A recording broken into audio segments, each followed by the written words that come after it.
Hai, Assalamualaikum dan salam sejahtera. Bertemu lagi bersama saya Cikgu Ainul. Okay, untuk hari ini saya nak review satu aplikasi yang menarik sebenarnya dan sangat-sangat membantu anak-anak autism yang memang dicipta khas untuk anak-anak autism, iaitu aplikasi AutisSpark.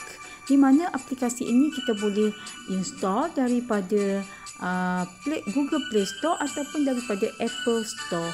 Okey, jadi kita nak lihat dahulu apakah aplikasi AutisSpark ini dan bagaimana aplikasi ini dapat membantu anak-anak autism. Okey, ini adalah paparan utama bagi aplikasi AutisSpark, yang mana untuk kita ke aplikasi ini kita install sahaja daripada Google Play Store, kemudian kita login menggunakan email kita sendiri ataupun kita daftar menggunakan email kita. Okey, dan kalau dilihat kepada paparan utama cukup untuk menarik perhatian minat murid-murid ataupun anak-anak autism kita dengan warna yang colourful. Pada saya sangat menarik, colourful, dan kita nak tengok apa yang ada di dalam aplikasi AutisSpark ini. Jadi kita kepada aplikasi AutisSpark. Okey, di dalam aplikasi AutisSpark ini terdapat beberapa bahagian di mana terbahagi kepada empat bahagian utama dekat sini, iaitu pertama Explore Games, yang mana di sini mengandungi berbagai-bagai jenis game. Kemudian ada juga untuk Daily Activities, iaitu melibatkan aktiviti kita dalam kehidupan seharian. Ada juga Social Video dan juga dia ada Today's Game, iaitu permainan dalam bentuk pembelajaran, permainan interaktif yang anak-anak autism boleh ikuti setiap hari. Okey, jadi kita akan lihat satu persatu, yang mana kita akan lihat dahulu kepada Explore Games. Okey, untuk bahagian Explore Games ini terbahagi kepada beberapa games. Keseluruhannya ada 14 game yang biasanya murid-murid ataupun anak-anak autism ini dah selalu digunakan untuk pembelajaran murid-murid dan juga anak-anak autism ini. Okey, sebagai contoh adalah matching, sorting, WH question, learn new words, di mana murid dapat belajar kosakata baharu. Kita ada letters, receptive language, puzzles, jigsaw puzzles, patterns, coloring, flashcard, memory, number counting dan juga tracing.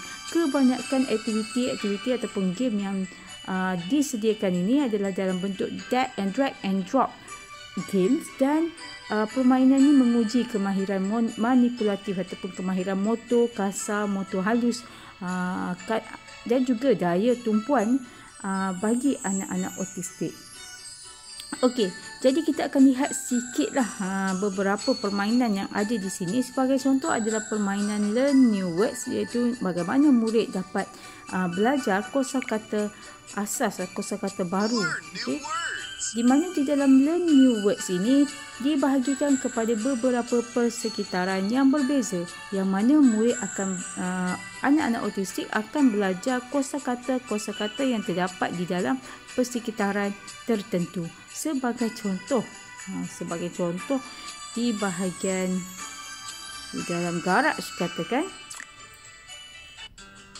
Okay, mungkin banyak kosakata yang murid tidak tahu yang ada di dalam garaj. Jadi pertama anak autistik kita perlu drag dahulu kepada bentuk yang sesuai, dan di sini dia dapat belajar perkataan baharu.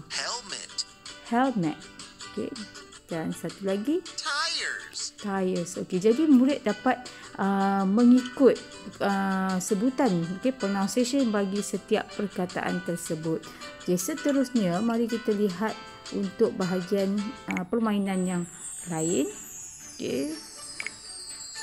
Contoh yang kedua adalah permainan receptive language. Okey, sebab yang lain tu dah biasa.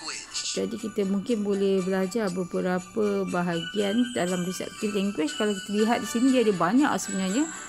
Jadi kita mungkin boleh ambil salah satu daripadanya. Contohnya select from a scene. Okay, where is the goat? So murid hanya klik sahaja kepada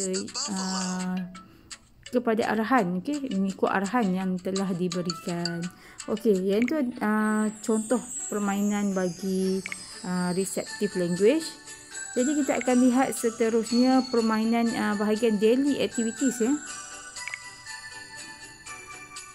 Okey, untuk daily activities ni sangat menarik sebenarnya sebab dia melibatkan kehidupan seharian murid tu. Yang mana biasanya kita tahu murid autism ini dia lebih sesuai untuk belajar menggunakan grafik. Jadi dia boleh belajar kemahiran asas setiap hari dalam kehidupan harian dia mengikut grafik yang ada di dalam aplikasi ini. Sebagai contoh, kalau dilihat di sini dia ada banyak sebenarnya aktiviti-aktiviti yang dilaksanakan dalam kehidupan harian dia. Okey, jadi kita akan ambil satu contoh seperti brushing teeth ini. Brushing keeps my teeth healthy and strong. First, I grab my toothbrush. Okey, grab toothbrush. So kita letakkan di bentuk yang betul. Toothpaste. Then I turn the tap on. Turn the tap on. Jadi kita tengoklah dia akan ada satu persatu langkah-langkahnya. So brush toothbrush.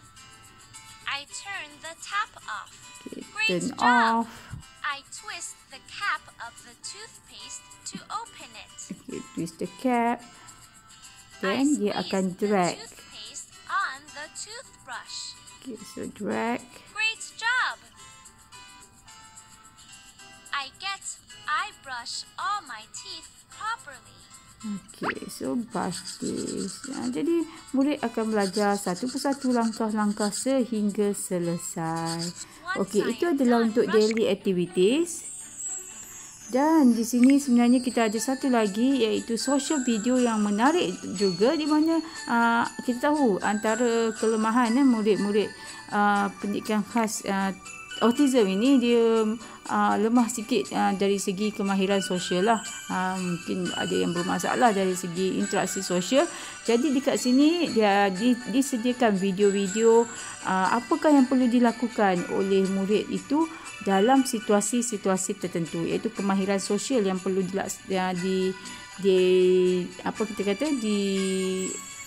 diaplikasikan dalam kehidupan seharian dia lah. So antara contohnya kita tengok ni, talking with friends, welcoming guests, apabila dia visit to a supermarket, when mom says no, what should they respond, so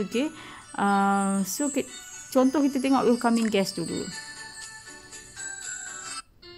How to talk to guests when they visit for the first time. Sometimes guests come to our home. They come to see me and my family. I go and sit near my family. The guests look at me and say hi. I look at my guest, smile and say hi. They ask me, how are you? I can say, I'm fine. Okey, itu antara contohlah perbualan yang boleh dilakukan oleh murid-murid, di mana dia boleh belajar menggunakan video-video perbualan di sini. Okey, jadi video ni sangat membantulah untuk kemahiran sosial ataupun interaksi sosial di kalangan murid-murid autism lah. Okey, dan di sini juga disediakan today's game yang mana setiap hari dia akan berbeza, permainan yang berbeza. Jadi murid hanya perlu explore setiap permainan ini mengikut turutan. Okey, jadi dia boleh jadi habit lah kepada murid-murid autism ini untuk menggunakan bahagian today's game inilah. Dan satu lagi yang keistimewaan untuk aplikasi ini adalah dia ada worksheet. Yang mana untuk worksheet ini, pertama kita masukkan dahulu kita punya date of birth contohnya. Kemudian dekat sini disediakan worksheet yang pelbagai sebenarnya, yang murid ataupun yang parent boleh download. Sebagai contohnya yang ini speech therapy. So klik pada download dan boleh print untuk anak-anak autism gunakan di rumah ataupun di sekolah lah. Okey, jadi itu sahaja sebenarnya bagi apa yang terkandung di dalam aplikasi Otis Spark ini. Okey, mungkin ada yang tertanya-tanya, adakah aplikasi ini percuma? Okey, sebenarnya dia menyediakan 14 hari trial percuma kepada semua ibu bapa ke murid-murid ke autistik untuk menggunakan aplikasi ini. Dan jika tertarik dengan aplikasi ini dan merasakan aplikasi ini sesuai untuk digunakan bagi murid-murid ataupun bagi anak-anak autism ini, boleh terus subscribe. Di mana harga untuk subscribe kepada aplikasi ini adalah 99 USD dollar. 59 ringgit 99 USD dollar. Lebih kurang dalam 250 kita lah, is it? Lebih kurang macam tu lah. Lebih kurang dalam 200.5. Dan untuk yearly untuk setahun, bukan untuk sebulan tetapi untuk setahun. Pada pendapat saya untuk setahun 250 dan anak-anak dapat belajar macam-macam daripada aplikasi ini, kiranya baguslah. Dan mungkin jika kita nak lebih murah, kita ambil, maksudnya lebih mudah, kita boleh ambil subscription secara monthly lah. Okey, dan boleh lihatlah dia punya harga dia di bahagian Otis Spark. Okey, Otis Spark di Play Store nanti. Okey, jadi itu sahaja bagi review aplikasi Otis Spark ini. Yes, saya bukanlah ejen untuk menjual aplikasi ini. Sebenarnya saya just review sahaja yang mana saya rasakan sesuai untuk murid-murid autism. Jadi jika merasakan video ini membantu, mohon untuk like, share dan juga subscribe ke YouTube channel Cikgu Ainul. Okay, jadi jumpa lagi dalam siri yang akan datang. Bye.